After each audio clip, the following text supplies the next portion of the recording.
Hi, my name is Jameel, and I'm a veteran esoteric scholar. And tonight I want to go a little bit into the film industry. Recently, I've gone into the music industry, and I love the music industry because I'm familiar with music, and I'm familiar with how music is produced and created in a studio. But tonight I want to go into an uh, esoteric perception of the film industry. Now, this month is Black History Month, and so I'm going to pick up a black African American film to go over. And the film I'm going to go over is Boyz N The Hood. Okay, Boyz N The Hood. Most people who grew up in the 90s have seen this film. You have Ice Cube in it, Lawrence Fishburne, and a lot of other great actors. Now, within the film, within the film, within the film, there is a reference to a favorite author of mine. My favorite author of mine is Sanika Shakur, who wrote the book Autobiography of an LA Gang Member. And he's formerly known as Cody Scott, Monster Cody Scott. But in the film Boyz N The Hood, there's an actor who is called Monster, and the actor's name is Baldwin C. Sykes. Baldwin C. Sykes, the actor in the film, is actually a reference to Sanika Shakur, the actual monster from Florence and Normandy in South Central. So back when people saw the movie Boyz N The Hood, they saw the actor Baldwin C. Sykes playing the part as Monster. But the part he played as Monster was depicted of the actual real monster in real life, the Sanika Shakur from the Autobiography. And a lot of people don't know that. So that's some knowledge that I wanted to bring across for Black History Month to people who have grown up on these films like Boyz N The Hood or Menace to Society or Juice or whatever you have. A lot of people don't realize that the monster in Boyz N The Hood is a depiction of the actual real monster, the guy who wrote the book. But now, going back to the film industry, films used to take about 9 months to make their way to VHS. Like, if you went into a movie theater back in 1992 and saw a film, you would wait about 9 months to a year for the film to come out, at least 6 months. In today's world, you go see a film in the theater, it'll be on DVD in a month. Sometimes on DVD before it even gets to the theater.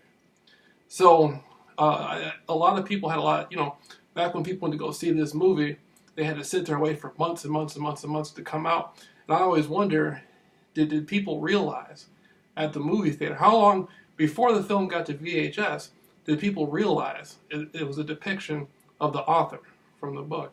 So that's a little history I came up with for this month.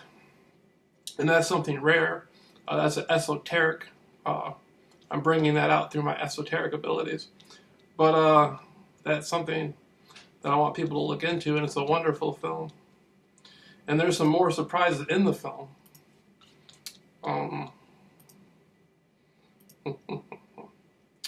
Let me see.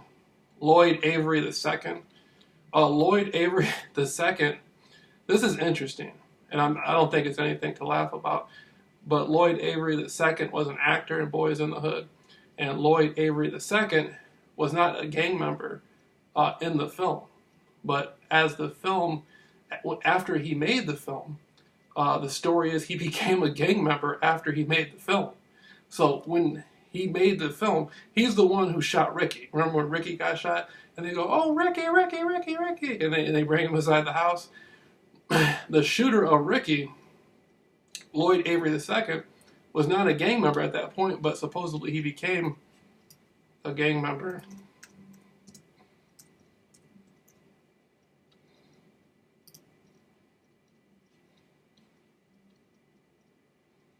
Supposedly he died in prison.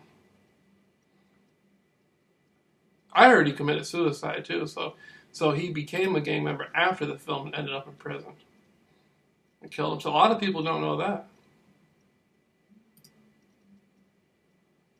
What else do I got on the film?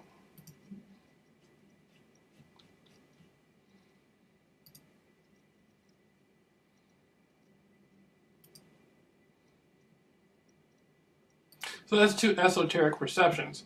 You have the actual real Sonika Shakur in real life, Monster Cody, which is a wonderful author. People don't know. People see him and think he's, a real rough, horrible guy. He's actually a very in-depth guy and a very sincere person. I know he made his way to the History Channel at some point. And then, but you got the guy who played Monster.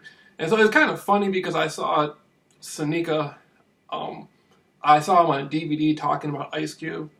And during the time that he was talking about Ice Cube on the DVD, he said, "Old punk ass Ice Cube" on the DVD. And I don't know Ice Cube, so I don't know what that was about. I don't have anything on that.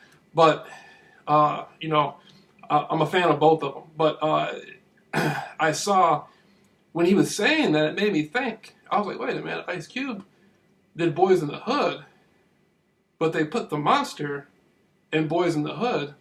Was Sonika like? Was there something there that he was a little disgruntled about? That's something I had thought to myself about. But that's just my esoteric rundown on that.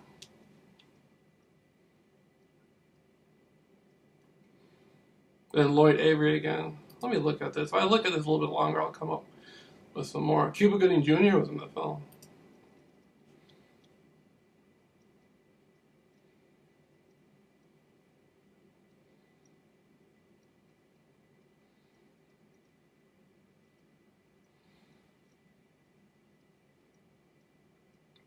I can sit here and watch these films and figure all kinds of stuff out.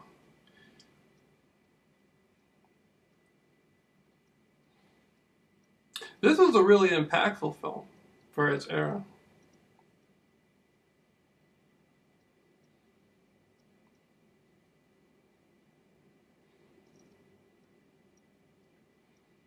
Lawrence Fishburne, he did it good. Lawrence Fishburne was in Deep Cover.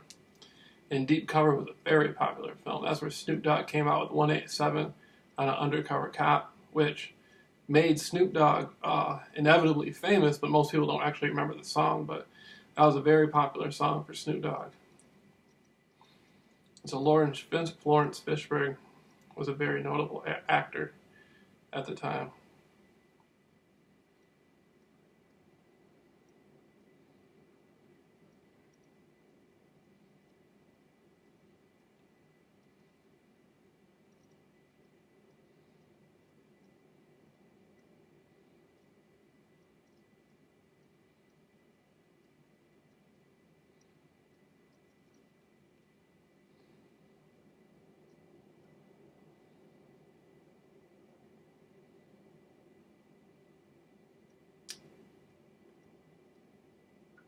And when I see this film, it always makes me think Ice-T should have played a small part in it. Boyz N The Hood. If Ice-T just would have played a little small part in it, it would have brought something extra out in it. But it was a good film. Let me see, what other films? Oh, South Central. Oh, South Central, the movie with O.G. Bobby Johnson. That made a lot of money. That movie made a lot of money.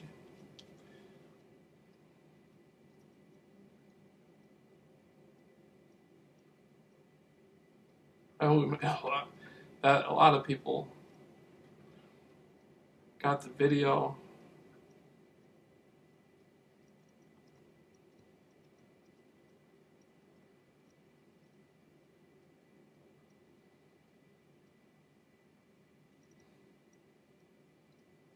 And of course, my favorite film from this era was the film Juice. Juice came out in 1991.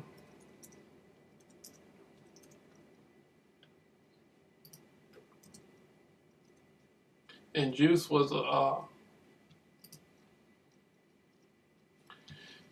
starring Tupac Shakur. And it's interesting because going back to the film Boyz N The Hood, you can see Sonika Shakur has an interview with Tupac.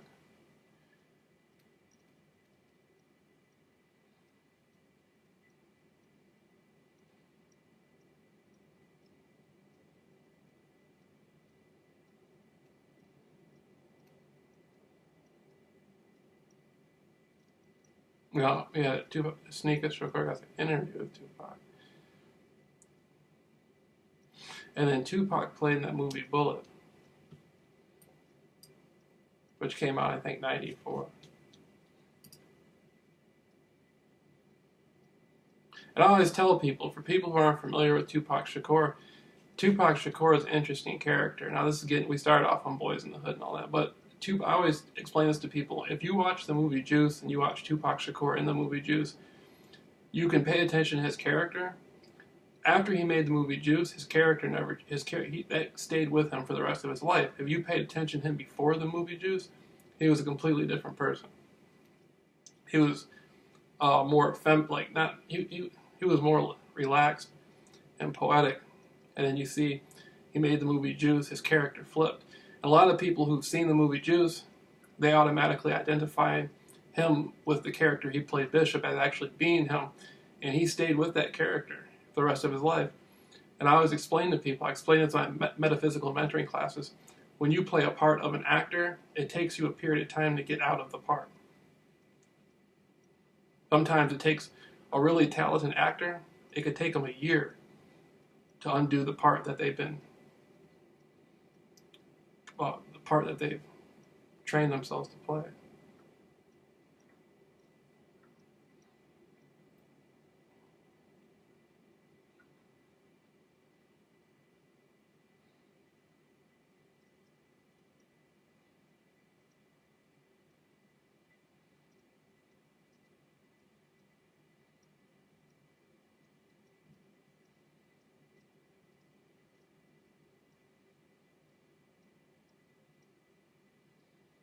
Okay, so that was an esoteric rundown on the movie Boyz N The Hood. I was looking at the movie Juice.